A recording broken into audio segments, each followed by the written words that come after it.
श्रीमन्नारायण चरणों शरणम प्रपद्ये। श्रीमते नारायणाय नमः। सद्गुरु भगवान की जय। आज का प्रश्न क्या है? नमो नारायण गुरुदेव। नमो नारायण। मेरा आज का प्रश्न है कि मोक्ष और मृत्यु में क्या अंतर है? बहुत अच्छा मैं आपसे यही जानना चाहता हूँ। बहुत अच्छा प्रश्न है। मोक्ष और मृत्यु में क्या अंतर है?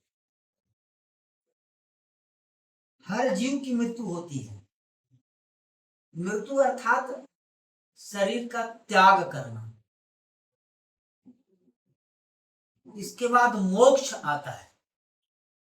मोक्ष सबों को प्राप्त नहीं होती है, बड़ा ही दुर्लभ है। जन्म जन्मांतर के किए पुण्य, अखंड पुण्य और अखंड सौभाग्य की प्राप्ति जब होती है, भगवान की असीम कृपा प्राप्त होती है, तब मोक्ष की प्राप्ति होती है। मोक्ष अर्थात पुनः जन्म नहीं लेना। 84 लाख योनियां हैं। मृत्यु के बाद यह निश्चित है कि एक योनि से दूसरे योनि, दूसरे से तीसरे योनि में जन्म लेते हैं। लेकिन मोक्ष जब हो जाता है तो आत्मा को परमात्मा में मिलन हो जाता है।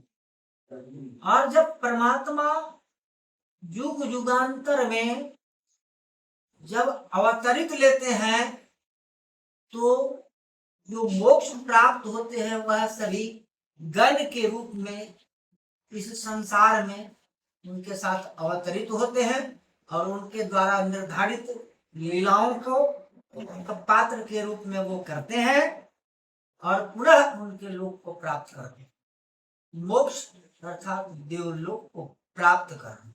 मोक्ष जो है सबों को सुलभ नहीं है। अखंड पुण्य की जब प्राप्ति होती है, अखंड पुण्य कैसे है? हम संसार में जन्म लिए, जन्म लेने के बाद भगवान के द्वारा बनाए गए नियमों को, वेदों को मानते हुए, अपने कर्म को करते हुए, जो मनुष्य के लिए निर्धारित कर्म है वह करते हुए, सद्मार्ग पर चलते हुए, भगवान के द्वारा बनाए शादी विवाह करके संतान उत्पन्न करना, ये सृष्टि के संचालन का नियम है।